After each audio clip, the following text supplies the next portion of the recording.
The Democratic Principle by Amadeo Bordiga. Published February 1922 in Raskna Komunista. The use of certain terms in the exposition of the problems of communism very often engenders ambiguities because of the different meanings these terms may be given. Such is the case with the words democracy and democratic. In its statements of principle, Marxist communism presents itself as a critique and a negation of democracy. Yet communists often defend the democratic character of proletarian organizations, the state system of workers' councils, trade unions and the party, and the application of democracy within them. There is certainly no contradiction in this, and no objection can be made to the use of the dilemma, either bourgeois democracy or proletarian democracy, as a perfect equivalent to the formula bourgeois democracy or proletarian dictatorship. The Marxist critique of the postulates of bourgeois democracy is in fact based on the definition of the class character of modern society. It demonstrates the theoretical inconsistency and the practical deception of a system which pretends to reconcile political equality with the division of society into social classes determined by the nature of the mode of production.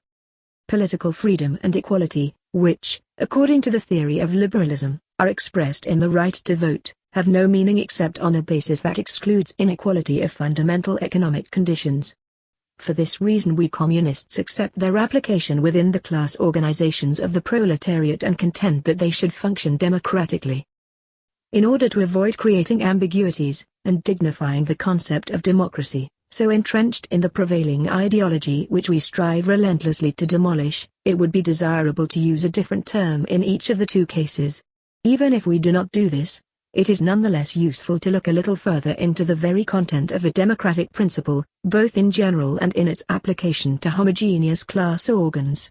This is necessary to eliminate the danger of again raising the democratic principle to an absolute principle of truth and justice. Such a relapse into a priorism would introduce an element foreign to our entire theoretical framework at the very moment when we are trying, by means of our critique, to sweep away the deceptive and arbitrary content of liberal theories. Part 1. A theoretical error is always at the root of an error of political tactics. In other words, it is the translation of the tactical error into the language of our collective critical consciousness. Thus the pernicious politics and tactics of social democracy are reflected in the error of principle that presents socialism as the inheritor of a substantial part of the doctrine that liberalism opposed to the old spiritualist doctrines. In reality, far from ever accepting and completing the critique that democratic liberalism had raised against the aristocratic and absolute monarchies of the ancient regime, Marxist socialism in its earliest formulations demolished it utterly. It did so not to defend the spiritualist or idealist doctrine against the Voltairean materialism of the bourgeois revolutionaries, but to demonstrate how the theoreticians of bourgeois materialism had in reality only deluded themselves when they imagined that the political philosophy of the encyclopedists had led them out of the mists of metaphysics and idealist nonsense. In fact, like all their predecessors, they had to surrender to the genuinely objective critique of social and historical phenomena provided by Marx's historical materialism. It is also important from a theoretical point of view to demonstrate that no idealist or neo-idealist revision of our principles is needed to deepen the abyss between socialism and bourgeois democracy, to restore to the theory of proletarian revolution its powerfully revolutionary content which had been adulterated by the falsifications of those who fornicate with bourgeois democracy. It is enough merely to refer to the positions taken by the founders of Marxism in the face of the lies of liberal doctrines and of bourgeois materialism. To return to our argument, we will show that the socialist critique of democracy was in essence a critique of the democratic critique of the old political philosophies. Marxism denies their alleged universal opposition and demonstrates that in reality they are theoretically similar, just as in practice the proletariat did not have much reason to celebrate when the direction of society passed from the hands of the feudal, monarchical and religious nobility into the hands of the young commercial and industrial bourgeoisie. And the theoretical demonstration that the new bourgeois philosophy had not overcome the old errors of the despotic regimes, but was itself only an edifice of new sophisms, corresponded concretely to the appearance of the revolutionary movement of the proletariat which contained the negation of the bourgeois claim of having forever established the administration of society on a peaceful and infinitely perfectible basis, thanks to the introduction of suffrage and of parliamentary democracy. The old political doctrines based on spiritualist concepts or even on religious revelation claimed that the supernatural forces which govern the consciousness and the will of men had assigned to certain individuals, families or castes, the task of ruling and managing the collective existence, making them the repositories of authority by divine right.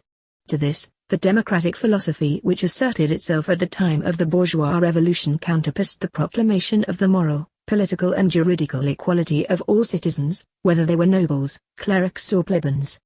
It sought to transfer sovereignty from the narrow sphere of caste or dynasty to the universal sphere of popular consultation based on suffrage, which allowed a majority of the citizens to designate the leaders of the state, according to its will. The thunderbolts hurled against this conception by the priests of all religions and by spiritualist philosophers do not suffice to give it recognition as the definitive victory of truth over obscurantist error, even if the rationalism of this political philosophy seemed for a long time to be the last word in social science and the art of politics, and even if many would-be socialists proclaimed their solidarity with it. This claim that the time of privilege was over, once a system with its social hierarchy based on the consent of the majority of electors had been set up, does not withstand the Marxist critique, which throws a completely different light on the nature of social phenomena. This claim may look like an attractive logical construction only if it is admitted from the outset that the vote, that is, the judgment, the opinion, the consciousness of each elector has the same weight in delegating power for the administration of the collective business. It is already evident that this conception is unrealistic and unmaterialist because it considers each individual to be a perfect unit within a system made up of many potentially equivalent units, and instead of appraising the value of the individual's opinion in the light of his manifold conditions of existence, that is, his relations with others, it postulates this value a priori with the hypothesis of the sovereignty of the individual. Again, this amounts to denying that the consciousness of men is a concrete reflection of the facts and material conditions of their existence, to viewing it as a spark ignited with the same providential fairness in each organism, healthy or impaired, tormented or harmoniously satisfied in all its needs, by some undefinable supreme bestower of life. In the democratic theory, this supreme being no longer designates a monarch, but confers on everyone the equal capacity to do so.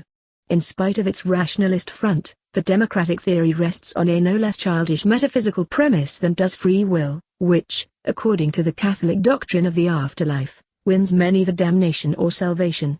Because it places itself outside of time and historical contingencies, the democratic theory is no less tainted with spiritualism than are the equally erroneous philosophies of revelation and the monarchy by divine right.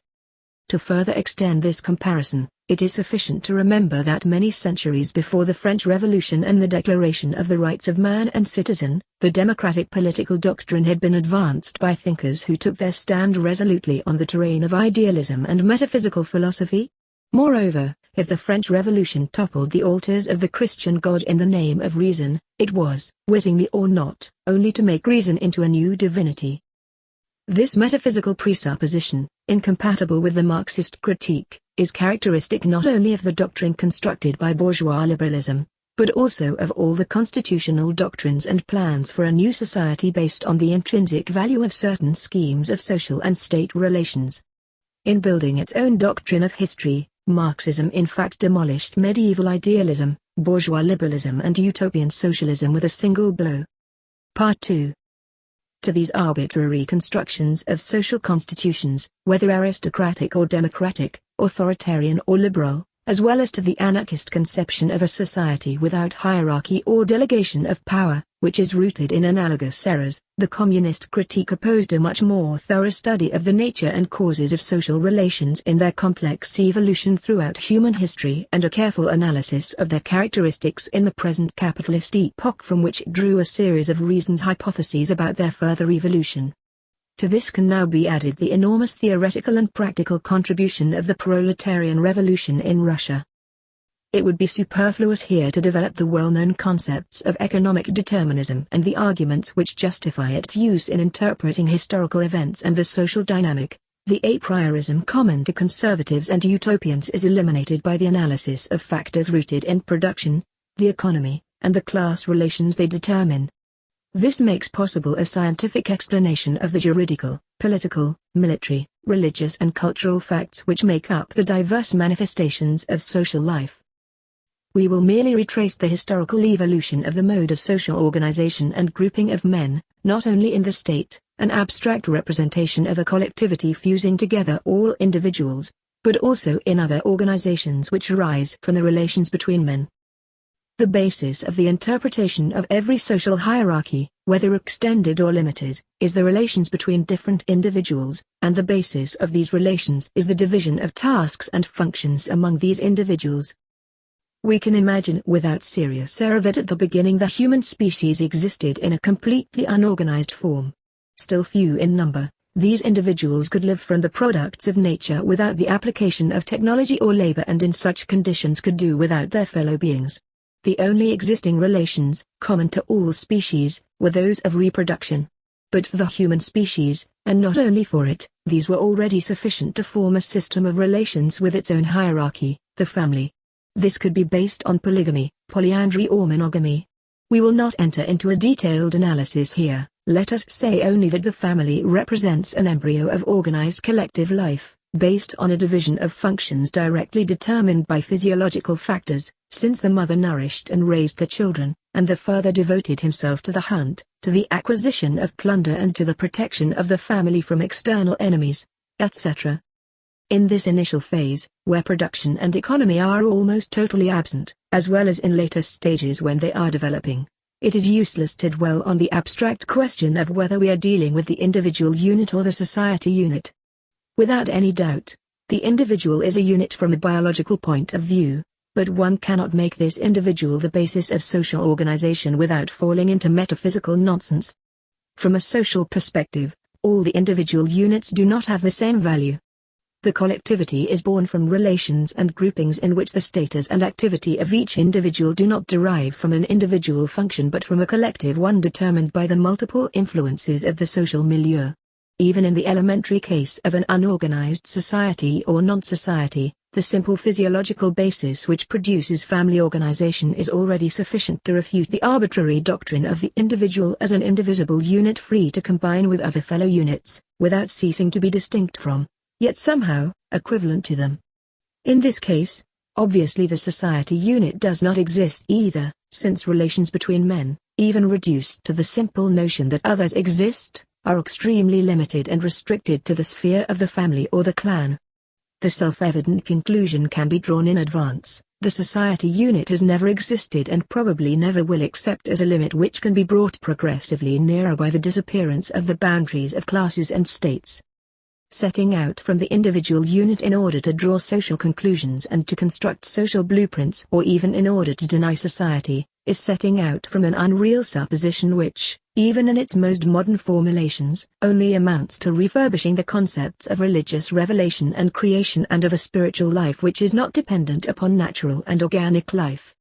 The divine creator, or a single power governing the destiny of the universe, has given each individual this elementary property of being an autonomous, well-defined molecule endowed with consciousness, will and responsibility within the social aggregate, independent of contingent factors deriving from the physical influence of the environment. Only the appearance of this religious and idealist conception is modified in the doctrine of democratic liberalism or libertarian individualism.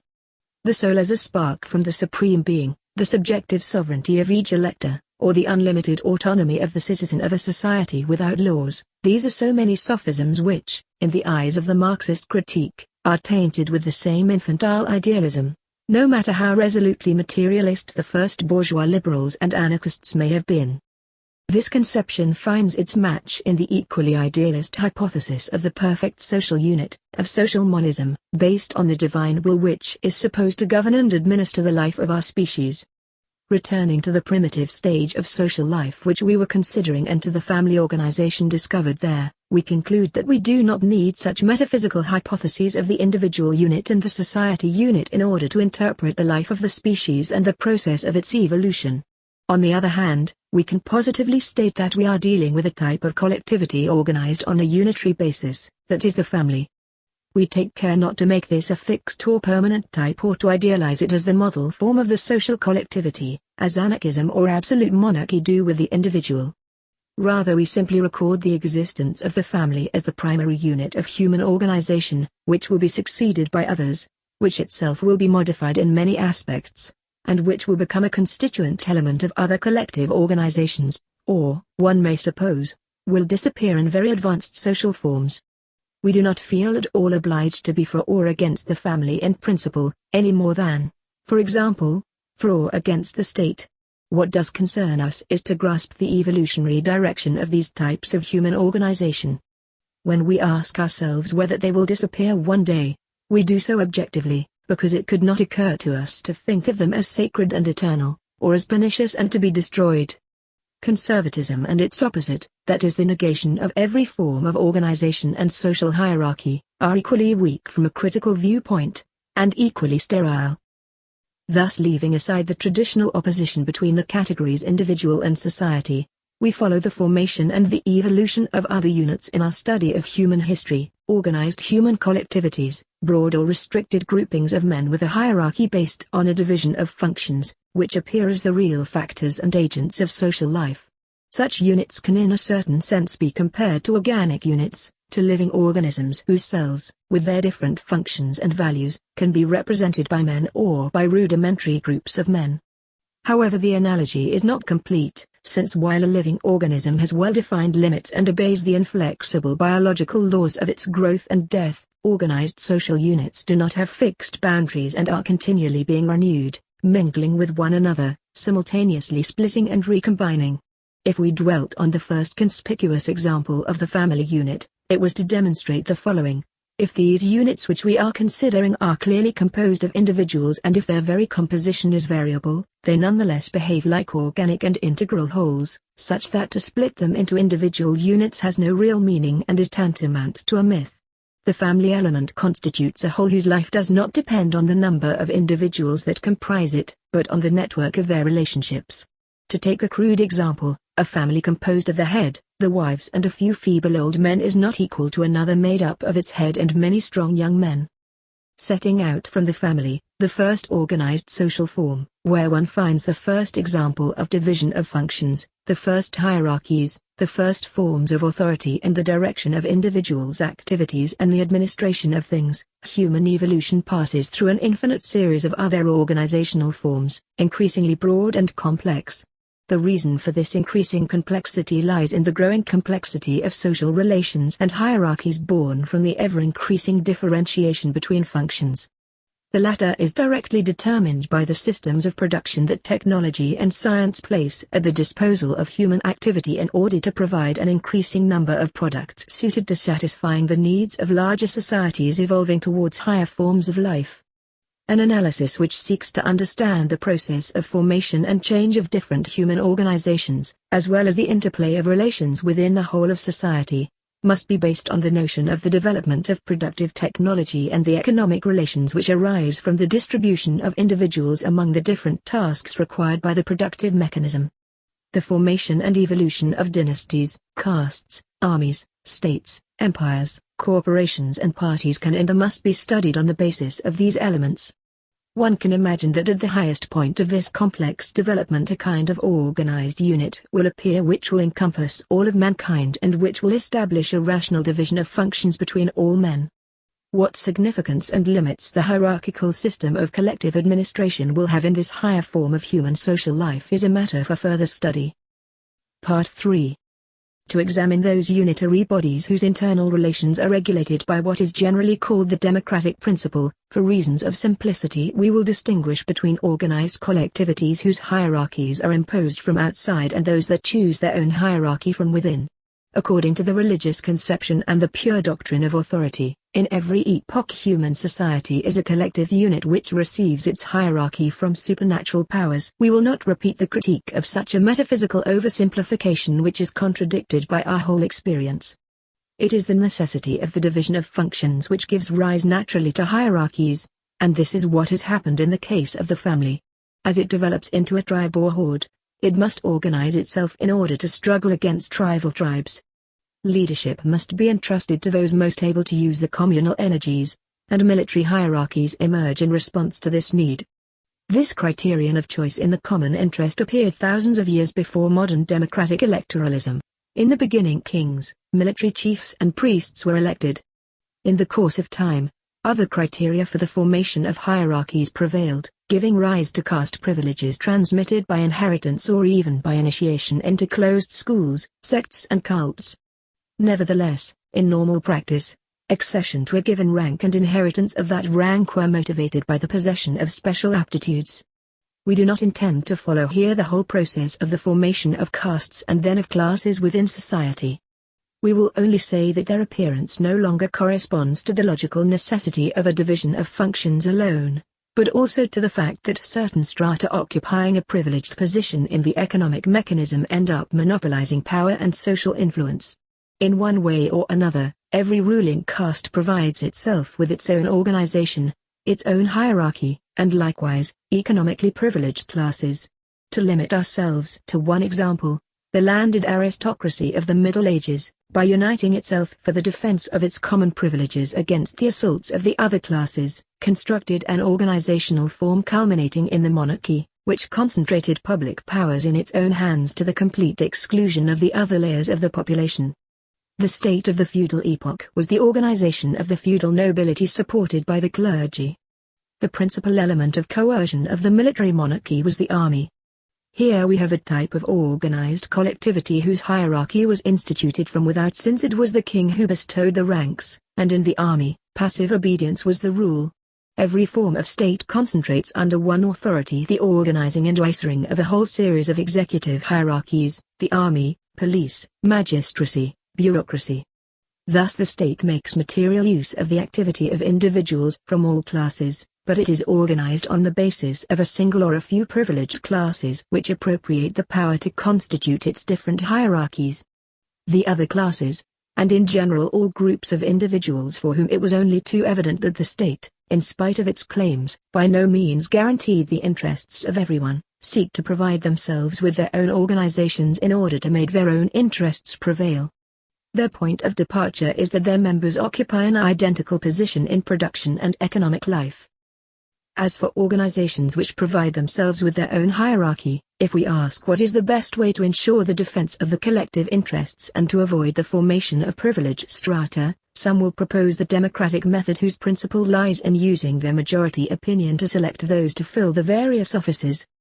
Our critique of such a method must be much more severe when it is applied to the whole of society as it is today, or to given nations, than when it is introduced into much more restricted organizations, such as trade unions and parties. In the first case it must be rejected without hesitation as without foundation, since it takes no account of the situation of individuals in the economy and since it presupposes the intrinsic perfection of the system without taking into consideration the historical evolution of the collectivity to which it is applied. The division of society into classes distinguished by economic privilege clearly removes all value from majority decision-making.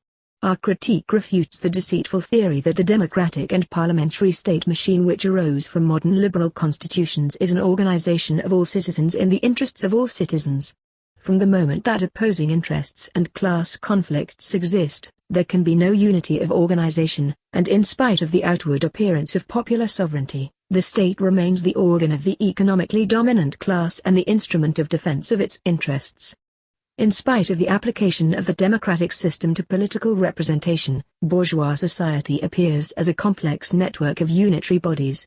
Many of these, which spring from the privileged layers and tend to preserve the present social apparatus, gather around the powerful centralized organism of the political state. Others may be neutral or may have a changing attitude towards the state. Finally, others arise within the economically oppressed and exploited layers and are directed against the class state. Communism demonstrates that the formal juridical and political application of the democratic and majority principle to all citizens while society is divided into opposed classes in relation to the economy, is incapable of making the state an organizational unit of the whole society or the whole nation. Officially that is what political democracy claims to be, whereas in reality it is the form suited to the power of the capitalist class, to the dictatorship of this particular class, for the purpose of preserving its privileges. Therefore it is not necessary to devote much time to refuting the error of attributing the same degree of independence and maturity to the vote of each elector, whether he is a worker exhausted by excessive physical labor or a rich dissolute, a shrewd captain of industry or an unfortunate proletarian ignorant of the causes of his misery and the means of remedying them. From time to time, after long intervals, the opinion of these and others is solicited, and it is claimed that the accomplishment of this sovereign duty is sufficient to ensure calm and the obedience of whoever feels victimized and ill-treated by the state policies and administration. Part 4. It is clear that the principle of democracy has no intrinsic virtue. It is not a principle, but rather a simple mechanism of organization, responding to the simple and crude arithmetical presumption that the majority is right and the minority is wrong. Now we shall see even to what extent this mechanism is useful and sufficient for the functioning of organizations comprising more restricted collectivities which are not divided by economic antagonisms. To do this, these organizations must be considered in their process of historical development. Is this democratic mechanism applicable in the dictatorship of the proletariat, that is in the state form born from the revolutionary victory of rebel classes against the power of the bourgeois states? Can this form of state, on account of its internal mechanism of the delegation of powers and of the formation of hierarchies, thus be defined as a proletarian democracy? The question should be broached without prejudice, because although we might reach the conclusion that the democratic mechanism is useful under certain conditions, as long as history has not produced a better mechanism, we must be convinced that there is not the slightest reason to establish a priori the concept of the sovereignty of the majority of the proletariat. In fact, the day after the revolution, the proletariat will not yet be a totally homogeneous collectivity, nor will it be the only class.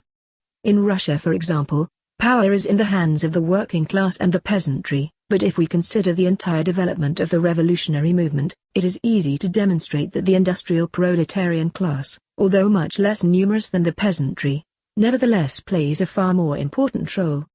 Then it is logical that the Soviet mechanism accords much more value to the vote of the worker than that of a peasant. We do not intend to examine thoroughly here the characteristics of the proletarian state constitution. We will not consider it metaphysically as something absolute, as reactionaries do the divine right of the monarchy, liberals, parliamentarism based on universal suffrage, and anarchists, the non-state. As it is an organization of one class destined to strip the opposing classes of their economic privileges, the proletarian state is a real historical force which adapts itself to the goal it pursues, that is, to the necessities which gave birth to it. At certain moments its impulse may come from either broad mass consultations or from the action of very restricted executive organs endowed with full powers.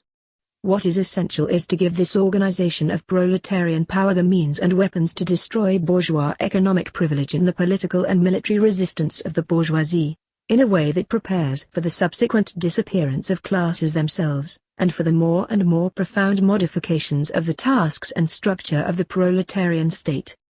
One thing is sure, while bourgeois democracy's real goal is to deprive the large proletarian and petty bourgeois masses of all influence in the control of the state, reserved for the big industrial, banking and agricultural oligarchies, the proletarian dictatorship must be able to involve the broadest layers of the proletarian and even semi-proletarian masses in the struggle that it embodies. But only those who are the victims of democratic prejudice could imagine that attaining this end merely requires the setting up of a vast mechanism of electoral consultation. This may be excessive or, more often, insufficient, because this form of participation by many proletarians may result in their not taking part in other more active manifestations of the class struggle. On the other hand, the intensity of the struggle in particular phases demands speed of decision and movement and a centralized organization of efforts in a common direction, which, as the Russian experience is demonstrating with a whole series of examples, imposes on the proletarian state constitutional characteristics which are in open contradiction to the canons of bourgeois democracy. Supporters of bourgeois democracy howl about the violation of liberties, whereas it is only a matter of unmasking the Philistine prejudices which have always allowed demagogues to ensure power to the privileged. In the dictatorship of the proletariat, the constitutional mechanism of the state organization is not only consultative, but at the same time executive. Participation in the functions of political life, if not of the whole mass of electors, then at least of a wide layer of their delegates, is not intermittent but continuous. It is interesting to note that this is accomplished without at all harming the unitary character of the action of the whole state apparatus, rather to the contrary. And this is thanks precisely to the criteria opposed to those of bourgeois hyperliberalism, that is, virtual suppression of direct elections and proportional representation. Once, as we have seen, The other sacred dogma of the equal vote has been overthrown. We do not claim that these new criteria introduced into the representative mechanism, or codified in a constitution, stem from reasons of principle. Under new circumstances, the criteria could be different. In any case, we are attempting to make it clear that we do not attribute any intrinsic value to these forms of organization and representation. This is translated into a fundamental Marxist thesis: the revolution is not a problem of forms of organization. On the contrary, the revolution is a problem of content, a problem of the movement and action of revolutionary forces in an unending process, which cannot be theorized and crystallized in any scheme for an immutable constitutional doctrine. In any case, in the mechanisms of the workers' councils we find no trace of the rule of bourgeois democracy, which states that each citizen directly chooses his delegate to the supreme representative body, the parliament. On the contrary, there are different levels of workers' and peasants' councils, each one with a broader territorial base culminating in the Congress of Soviets. Each local or district council elects its delegates to a higher council, and in the same way elects its own administration, that is its executive organ. At the base, in the city or rural council, the entire mass is consulted. In the election of delegates to higher councils and local administrative offices, each group of electors votes not according to a proportional system, but according to a majority system, choosing its delegates from lists put forward by the parties. Furthermore, since a single delegate is sufficient to establish a link between a lower and higher council, it is clear that the two dogmas of formal liberalism, voting for several members from a list and proportional representation, fall by the wayside. At each level, the councils must give rise to organs that are both consultative and administrative and directly linked to the central administration. Thus it is natural that as one progresses towards higher representative organs, one does not encounter parliamentary assemblies of chatterboxes who discuss interminably without ever acting. Rather, one sees compact and homogeneous bodies capable of directing the action and political struggle, and of giving revolutionary guidance to the whole mass, thus organized in a unitary fashion. These capacities, which are definitely not automatically inherent in any constitutional schema, are reached in this mechanism because of the presence of an extremely important factor, the political party, whose content goes far beyond pure organizational form, and whose collective and active consciousness and will allow the work to be oriented according to the requirements of a long and always advancing process.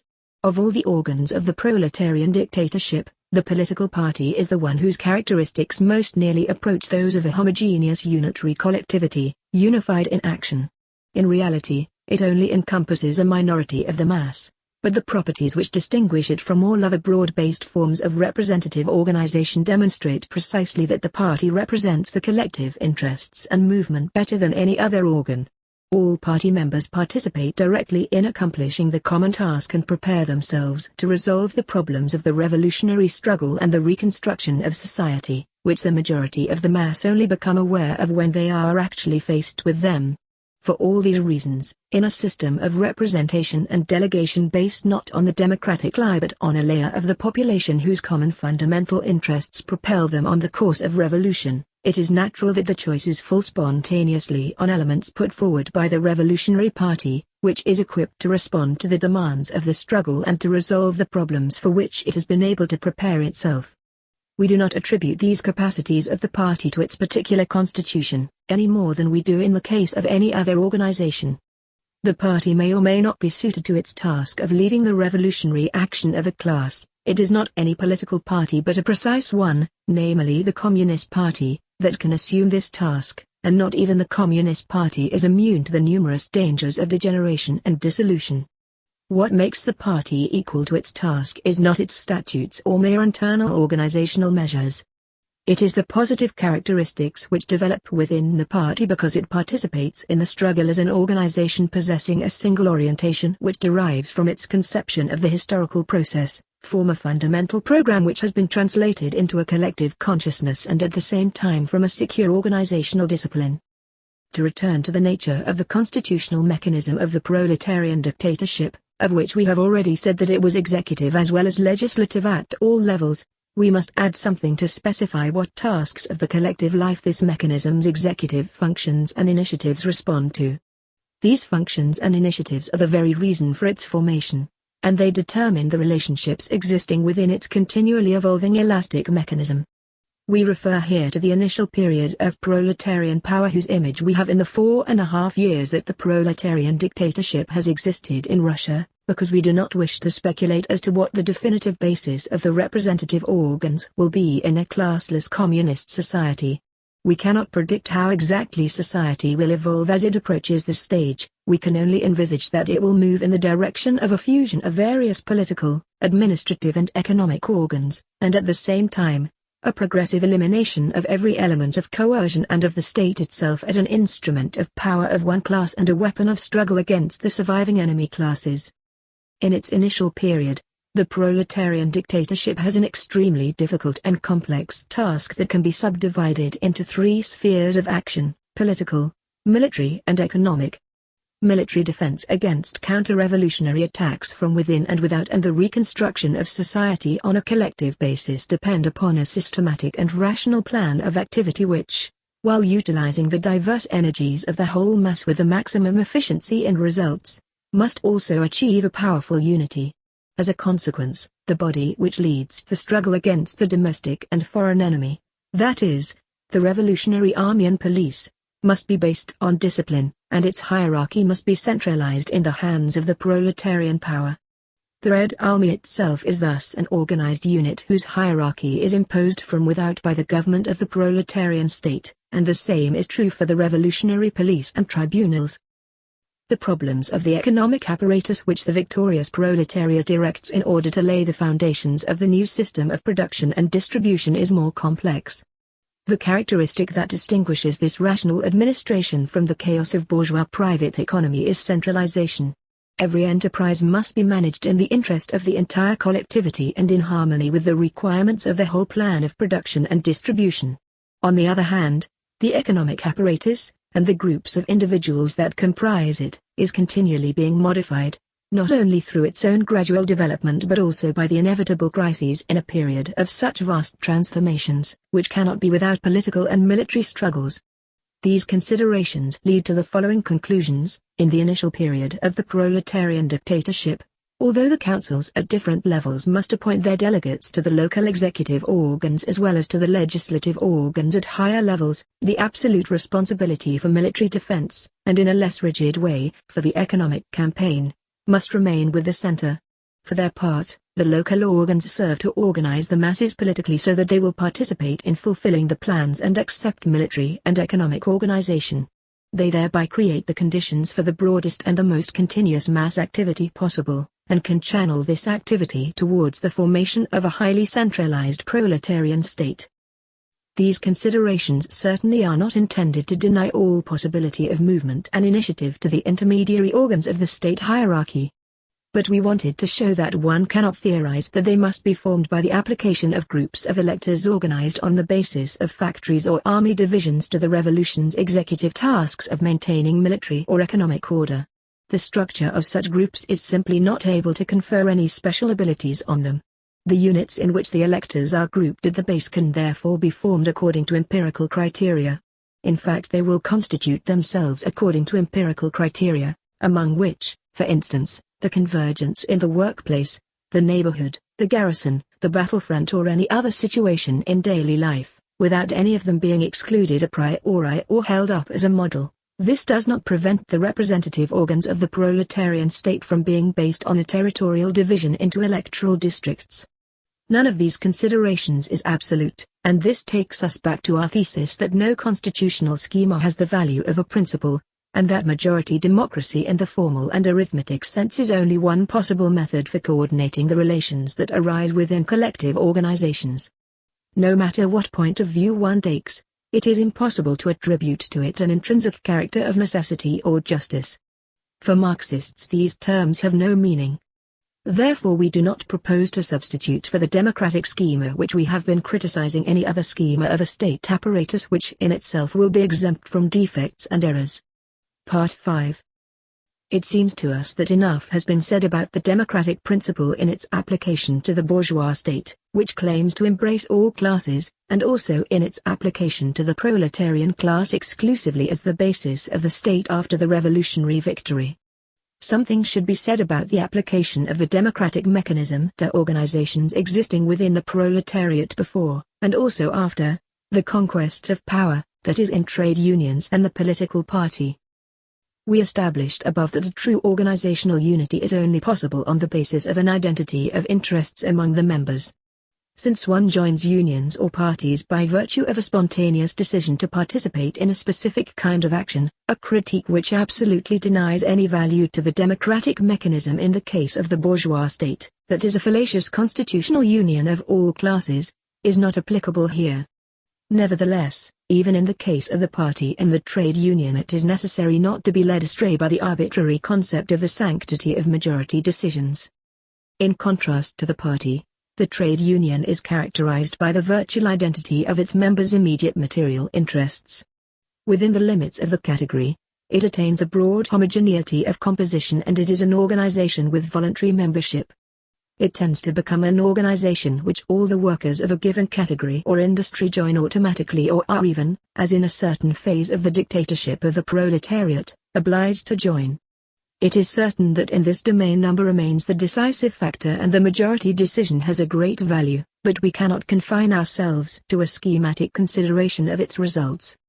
It is also necessary to take into account other factors which come into play in the life of the union organization, a bureaucratized hierarchy of functionaries which paralyzes the union under its tutelage, and the vanguard groups that the Revolutionary Party has established within it in order to lead it onto the terrain of revolutionary action. In this struggle, communists often point out that the functionaries of the union bureaucracy violate the democratic idea and are contemptuous of the will of the majority. It is correct to denounce this because the right-wing union bosses parade a democratic mentality, and it is necessary to point out their contradictions. We do the same with bourgeois liberals each time they coerce and falsify the popular consultation, without proposing that even a free consultation would resolve the problems which weigh on the proletariat. It is right and opportune to do this because in the moments when the broad masses are forced into action by the pressure of the economic situation, it is possible to turn aside the union bureaucrats' influence, which is in substance an extra-proletarian influence of classes and organizations alien to the trade union, thereby augmenting the influence of the revolutionary groups. But in all this there are no constitutional prejudices, and communists, provided that they are understood by the masses and can demonstrate to them that they are acting in the direction of their most immediate felt interests, can and must behave in a flexible way vis-à-vis the canons of formal democracy. For example, there is no contradiction between these two tactical attitudes. On one hand, taking the responsibility of representing the minority in the leadership organs of the unions insofar as the statutes allow, and on the other hand, stating that this statutory representation should be suppressed once we have conquered these organizations in order to speed up their actions. What should guide us in this question is a careful analysis of the developmental process in the unions in the present phase. We must accelerate their transformation from organs of counter-revolutionary influence on the proletariat into organs of revolutionary struggle. The criteria of internal organization have no value in themselves but only insofar as they contribute to this objective. We now analyze the party organization which we have already touched on in regard to the mechanism of the workers' state. The party does not start from as complete an identity of economic interests as does the union. On the contrary, it bases the unity of its organization not on category, like the union, but on the much broader basis of the entire class. This is true not only in space, since the party strives to become international, but also in time, since it is the specific organ whose consciousness and action reflect the requirements of victory throughout the process of the proletariat's revolutionary emancipation. When we study the problems of party structure and internal organization, these well-known considerations force us to keep in mind the whole process of its formation and life in relation to the complex tasks which it continually has to carry out. At the end of this already long exposition, we cannot enter into details of the mechanism which should regulate consultation of the party's mass membership, their recruitment and the designation of responsible officers. There is no doubt that for the moment there is nothing better to do than hold to the majority principle. But as we have emphasized, there is no reason to raise use of the democratic mechanism to a principle. Besides its consultative functions, analogous to the legislative tasks of the state apparatus, the party has executive tasks which at the crucial moment of the struggle, correspond to those of an army and which demand maximum discipline toward the hierarchy. In fact, in the complex process which has led to the formation of communist parties, the emergence of a hierarchy is a real and dialectical phenomenon which has remote origins and which corresponds to the entire past experience of the functioning of the party's mechanism. We cannot state that the decisions of the party majority are per se as correct as those of the infallible supernatural judges who are supposed to have given human societies their leaders, like the gods believed in by all those who think that the Holy Spirit participates in papal conclaves. Even in an organization like the party where the broad composition is a result of selection through spontaneous voluntary membership and control of recruitment, the decision of the majority is not intrinsically the best. If K contributes to a better working of the party's executive bodies, this is only because of the coincidence of individual efforts in a unitary and well-oriented work. We will not propose at this time replacing this mechanism by another, and we will not examine in detail what such a new system might be. But we can envisage a mode of organization which will be increasingly liberated from the conventions of the democratic principle, and it will not be necessary to reject it out of unjustified fears if one day it can be shown that other methods of decision, of choice, of resolution of problems, are more consistent with the real demands of the party's development and its activity in the framework of history. The democratic criterion has been for us so far a material and incidental factor in the construction of our internal organization and the formulation of our party statutes. It is not an indispensable platform for them. Therefore we will not raise the organizational formula known as democratic centralism to the level of a principle. Democracy cannot be a principle for us. Centralism is indisputably one, since the essential characteristics of party organization must be unity of structure and action. The term centralism is sufficient to express the continuity of party structure in space, in order to introduce the essential idea of continuity in time, the historical continuity of the struggle which, surmounting successive obstacles, always advances towards the same goal, and in order to combine these two essential ideas of unity in the same formula, we would propose that the Communist Party base its organization on organic centralism. While preserving as much of the incidental democratic mechanism that can be used, we will eliminate the use of the term democracy, which is dear to the worst demagogues but tainted with irony for the exploited, oppressed and cheated, abandoning it to the exclusive usage of the bourgeoisie and the champions of liberalism in their diverse guises and sometimes extremist poses.